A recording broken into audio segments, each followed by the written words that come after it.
Rebelión en la granja, de George Orwell. Capítulo 5.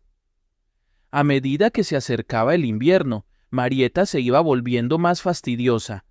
Llegaba tarde al trabajo todas las mañanas y se disculpaba diciendo que se había quedado dormida, y se quejaba de dolores misteriosos, aunque tenía un excelente apetito. Con cualquier pretexto abandonaba el trabajo e iba al bebedero, donde se quedaba mirando su propio reflejo en el agua, como una tonta. Pero también había rumores de algo más serio. Un día, cuando Marieta salió despreocupadamente al corral, coqueteando con la larga cola y mascando un tallo de heno, Trébol la llevó aparte. Marieta, dijo, tengo algo muy serio que decirte. Esta mañana te vi mirando por encima del seto que separa la granja animal de Monterraposo. Del otro lado del seto andaba uno de los peones del señor Pilkington, y aunque yo estaba muy lejos, tengo casi la certeza de haber visto que te hablaba y que tú te dejabas acariciar la nariz. ¿Qué significa eso, Marieta? No, no hizo eso. Yo no estaba allí. No es cierto, exclamó Marieta, empezando a hacer cabriolas y a patear el suelo. Marieta, mírame a la cara. ¿Me das tu palabra de honor de que ese hombre no te estaba acariciando la nariz? No es cierto, repitió Marieta, pero no podía mirar a Trébol a la cara. De repente echó a correr y se alejó al galope hacia el campo. A Trébol se le ocurrió una idea. Sin decir nada a los demás, fue al establo de Marieta y revolvió la paja con la pata. Escondidos debajo de la paja, había un montoncito de terrones de azúcar y varias cintas de diferentes colores. 3 días más tarde, Marieta desapareció. Durante algunas semanas nada se supo de su paradero, y entonces las palomas informaron de que la habían visto al otro lado de Willingdon. Estaba entre las varas de un elegante carro pintado de rojo y negro, detenido delante de una taberna. Un hombre gordo de cara enrojecida, pantalones bombachos a cuadros y polainas, que parecía un tabernero, le acariciaba la nariz y le daba azúcar. Marieta tenía el pelo recién cortado y llevaba una cinta escarlata en la crin. Según las palomas, parecía muy satisfecha. Ninguno de los animales mencionó nunca más su nombre. En enero hizo un frío glacial. La tierra era como hierro y nada se podía hacer en el campo. Se celebraron muchas reuniones en el establo principal y los cerdos se ocuparon de planificar el trabajo de la temporada siguiente. Se había llegado a aceptar que los cerdos, manifiestamente más inteligentes que el resto de los animales, debían decidir todas las cuestiones de política agrícola, aunque había que ratificar sus decisiones por mayoría de votos. Ese acuerdo habría funcionado razonablemente si no fuera por las disputas entre Bola de Nieve y Napoleón. Discrepaban en cuanto fuera posible discrepar. Si uno proponía sembrar una superficie mayor de cebada, el otro con seguridad exigía una superficie mayor de avena. Y si uno decía que tal o cual campo era perfecto para repollos, el otro declaraba que solo servía para tubérculos. Cada uno tenía sus propios seguidores y había debates violentos. En las reuniones Bola de Nieve obtenía a menudo la mayoría con sus brillantes discursos, pero Napoleón tenía más capacidad para obtener apoyos en los intervalos. Sobre todo tenía éxito con las ovejas. En los últimos tiempos a las ovejas les había dado por balar. 4 patas sí, 2 patas no. En cualquier momento, interrumpiendo a menudo la reunión, se observó que tendían a salir con 4 patas sí, 2 patas no, en los momentos decisivos de los discursos de Bola de Nieve. Bola de Nieve había estudiado de manera minuciosa algunos viejos números de agricultor y ganadero que había encontrado en la granja, y estaba lleno de planes para innovaciones y mejoras. Hablaba con autoridad sobre el drenaje de los campos, el ensilaje y el tratamiento de la basura, y había elaborado un complicado proyecto para que todos los animales dejaran su estiércol directamente en los campos, en un lugar diferente cada día, para ahorrar el trabajo de acarreo. Napoleón no presentaba proyectos propios, pero por lo bajo andaba diciendo que los de Bola de Nieve no servirían para nada, y parecía estar esperando el momento oportuno. Pero de todas sus controversias, ninguna fue tan reñida como la que los enfrentó por el molino de viento. En la extensa pradera, no lejos de los edificios, había una pequeña loma que era el punto más alto de la granja. Después de inspeccionar el terreno, Bola de Nieve declaró que ese era el sitio indicado para instalar un molino de viento, que haría funcionar una dinamo y suministraría energía eléctrica a la finca. Eso permitiría dar luz a las cuadras y poner calefacción en invierno. Y también haría funcionar una sierra circular, una trituradora de paja, una cortadora de remolacha forrajera y una ordeñadora eléctrica. Los animales nunca habían oído hablar de nada parecido. La granja era anticuada y solo tenía la maquinaria más primitiva, y escuchaban con asombro, mientras Bola de Nieve evocaba imágenes de máquinas fantásticas que harían su trabajo mientras ellos pastaban a sus anchas en el campo o cultivaban la mente con la lectura y la conversación. A las pocas semanas, Bola de Nieve terminó de perfeccionar los planos para la construcción del molino. Los detalles mecánicos provenían sobre todo de 3 libros que habían pertenecido al señor Jones. 1000 cosas útiles para la casa, cada hombre tiene su albañil y electricidad para principiantes. En el cobertizo que Bola de Nieve usaba como estudio habían estado antes las incubadoras y tenía un suelo de madera suave, adecuado para dibujar encima. Se encerraba allí durante horas, con los libros abiertos mediante la ayuda de una piedra, apretando un pedazo de tiza con la pezuña, avanzaba y retrocedía con rapidez, dibujando una línea tras otra y profiriendo gemidos de excitación. Poco a poco, los planos se convirtieron en una masa complicada de manivelas y ruedas dentadas que cubrían más de la mitad del suelo y que para los demás animales resultaban completamente ininteligibles, pero muy impresionantes. Todos acudían a ver los dibujos de Bola de Nieve por lo menos una vez al día. Hasta las gallinas y los patos iban, y se esforzaban por no pisar las marcas de tiza. Solo Napoleón se mantenía al margen. Desde el principio se había declarado contrario al molino de viento. Sin embargo, un día apareció de manera inesperada para examinar los planos. Caminó pesadamente por el cobertizo, observando de cerca cada detalle y olfateándolo un par de veces antes de quedarse un rato contemplándolo por el rabillo del ojo. De repente levantó la pata, orinó sobre los dibujos y salió sin pronunciar una palabra. La granja entera estaba profundamente dividida por el tema del molino de viento. Bola de Nieve no negaba que la construcción sería una empresa difícil. Habría que transportar las piedras e ir colocándolas en las paredes, después habría que fabricar las aspas y a continuación necesitarían dinamos y cables. Bola de Nieve no decía cómo harían para conseguirlos, pero sostenía que en un año se podría hacer todo, y a partir de ese momento, declaraba, se ahorraría tanto trabajo que los animales solo tendrían que trabajar 3 días a la semana. Napoleón, por su parte, sostenía que la gran necesidad del momento era aumentar la producción de alimentos, y que si perdían el tiempo con el molino de viento todos se morirían de hambre. Los animales se dividieron en 2 facciones, cada una con su lema: vote por Bola de Nieve y la semana de 3 días, y vote por Napoleón y el pesebre lleno. Benjamín era el único animal que no se había aliado con ninguno de los bandos. Se negaba a creer que hubiera más abundancia de comida o que el molino de viento les ahorrara trabajo. Con o sin molino de viento, decía, la vida seguiría siendo la misma de siempre, es decir, mala. Aparte de las disputas sobre el molino de viento, estaba la cuestión de la defensa de la granja. Sabían bien que, aunque los seres humanos habían sido derrotados en la batalla del establo, podrían hacer otro intento, más decidido, por recuperar la granja y restituir al señor Jones. Razones no les faltaban, porque la noticia de su derrota se había extendido por el campo y había puesto más nerviosos que nunca a los animales de las granjas vecinas. Como de costumbre, Bola de Nieve y Napoleón estaban en desacuerdo. Según Napoleón, lo que los animales debían hacer era conseguir armas de fuego y aprender a usarlas. Según Bola de Nieve, debían enviar cada vez más palomas y provocar la rebelión de los animales de las otras granjas. El primero argumentaba que si no podían defenderse, serían fatalmente conquistados, y el segundo argumentaba que si se producían rebeliones en todas partes, no necesitarían defenderse. Los animales escuchaban primero a Napoleón y después a Bola de Nieve y no sabían a quién dar la razón. De hecho, siempre estaban de acuerdo con el que hablaba en ese momento.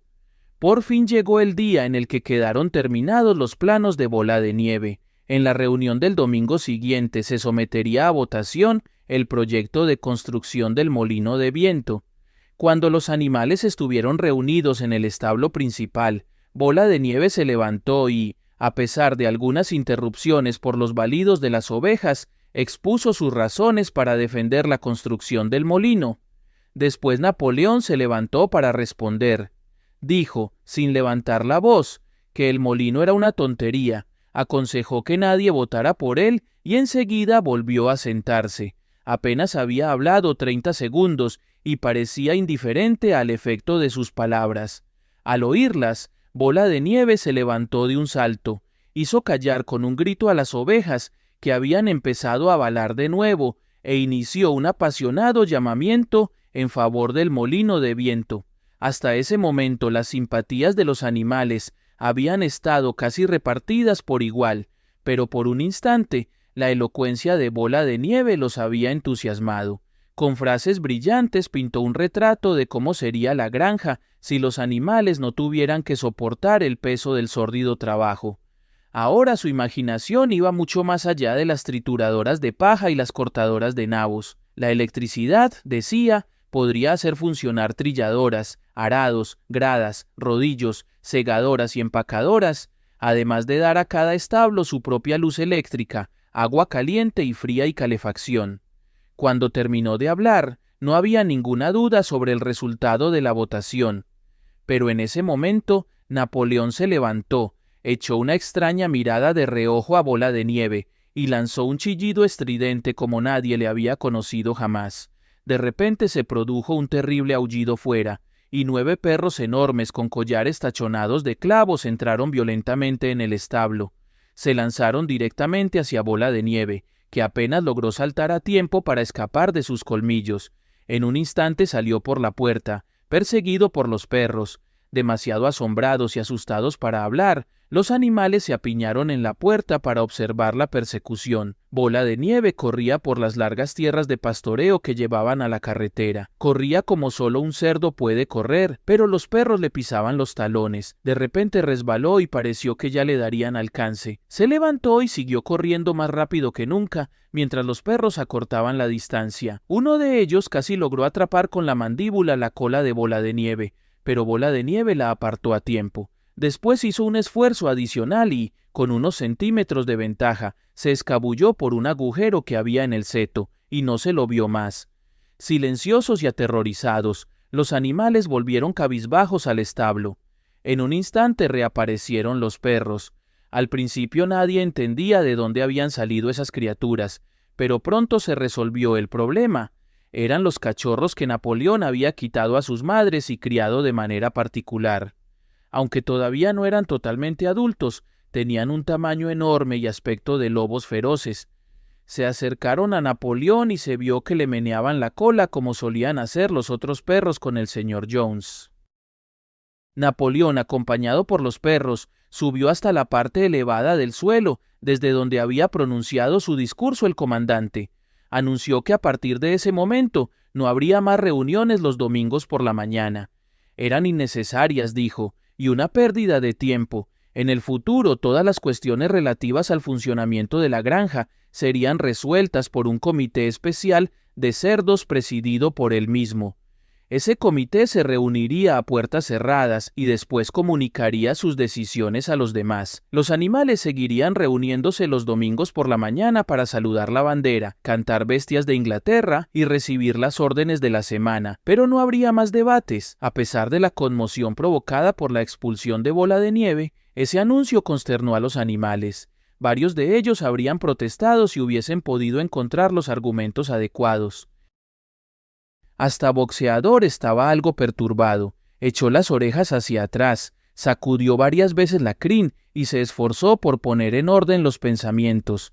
Al final no se le ocurrió nada que decir, pero algunos de los cerdos eran más elocuentes. 4 cochinos jóvenes situados en la primera fila lanzaron estridentes chillidos de desaprobación, y los 4 se pusieron de pie y empezaron a hablar al mismo tiempo. De repente, los perros sentados alrededor de Napoleón soltaron unos gruñidos graves y amenazadores y los cerdos callaron y volvieron a sentarse. Entonces las ovejas se pusieron a balar con tremenda fuerza. 4 patas sí, 2 patas no. El griterío se prolongó durante casi un cuarto de hora y puso fin a cualquier posibilidad de discusión.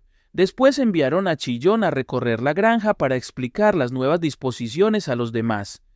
«Camaradas», decía, «confío en que todos los animales aprecien el sacrificio que ha hecho el camarada Napoleón al asumir esta nueva tarea. No imaginéis, camaradas, que el liderazgo es un placer. Por el contrario, es una honda y pesada responsabilidad. Nadie cree con más firmeza que el camarada Napoleón en la igualdad de todos los animales. Le encantaría dejar que vosotros tomarais vuestras decisiones, pero a veces podríais equivocaros, camaradas. ¿Y qué pasaría entonces? ¿Qué pasaría, por ejemplo, si hubierais decidido apoyar a Bola de Nieve y su estupidez sobre los molinos de viento? A Bola de Nieve, que como ahora sabemos, no es más que un criminal, luchó con valentía en la batalla del establo de las vacas, dijo alguien. La valentía no basta, dijo Chillón. La lealtad y la obediencia son más importantes. Y en cuanto a la batalla del establo de las vacas, creo que llegará el momento en que descubriremos que la participación de Bola de Nieve se exageró mucho. Disciplina, camaradas, disciplina de hierro. Esa es hoy la consigna. Un paso en falso y los enemigos se nos echarán encima. Estoy seguro, camaradas, de que nadie desea que vuelva Jones. De nuevo, ese argumento era incontestable. Los animales no querían, por supuesto, que volviera Jones, y si la celebración de debates domingueros podía conducir a su regreso, debía suspenderse. Boxeador, que había tenido tiempo para reflexionar, expresó el sentimiento general con estas palabras: si el camarada Napoleón lo dice, debe de ser cierto. Y adoptó la máxima: Napoleón siempre tiene razón, que añadió a su lema personal: trabajaré más duro. A esas alturas el tiempo había cambiado y los trabajos de labranza habituales en la primavera estaban comenzando. El cobertizo donde Bola de Nieve había dibujado los planos del molino de viento estaba cerrado y se suponía que los planos habían sido borrados del suelo. Todos los domingos a las 10 de la mañana los animales se reunían en el establo principal para recibir las órdenes semanales.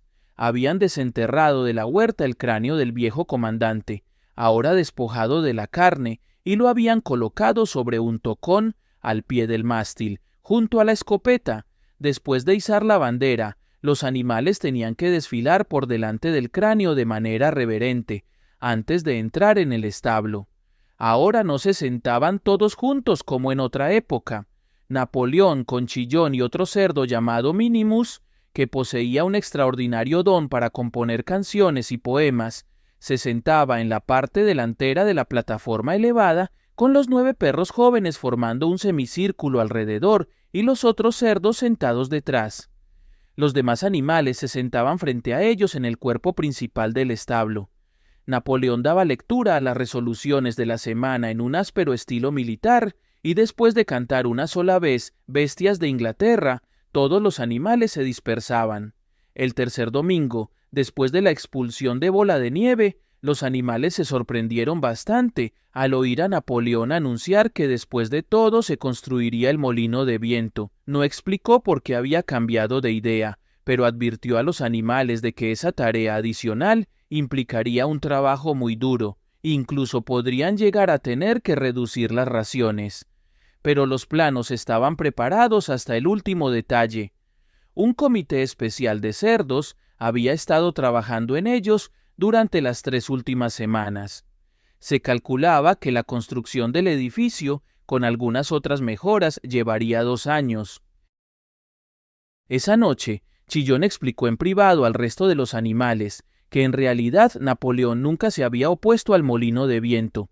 Por el contrario, él había sido el primero en proponerlo, y el plano que Bola de Nieve había dibujado en el suelo del cobertizo de la incubadora había sido robado de entre los papeles de Napoleón. El molino de viento era, de hecho, creación de Napoleón. ¿Por qué entonces, preguntó alguien, se había opuesto a su construcción de manera tan tenaz? En el rostro de Chillón se dibujó una expresión traviesa. Eso, dijo, había sido pura astucia del camarada Napoleón. Solo había parecido que se oponía al molino de viento, como una maniobra para deshacerse de Bola de Nieve, que era un personaje peligroso y una mala influencia. Ahora que habían quitado de en medio a Bola de Nieve, el plan podría seguir adelante sin su interferencia. Eso, dijo Chillón, se llamaba táctica. Lo repitió varias veces. «Táctica, camaradas, táctica», saltando y moviendo la cola con una risa alegre. Los animales no sabían bien qué significaba esa palabra, pero Chillón había sido tan persuasivo, y los 3 perros que lo acompañaban gruñeron de manera tan amenazadora que aceptaron su explicación sin más preguntas.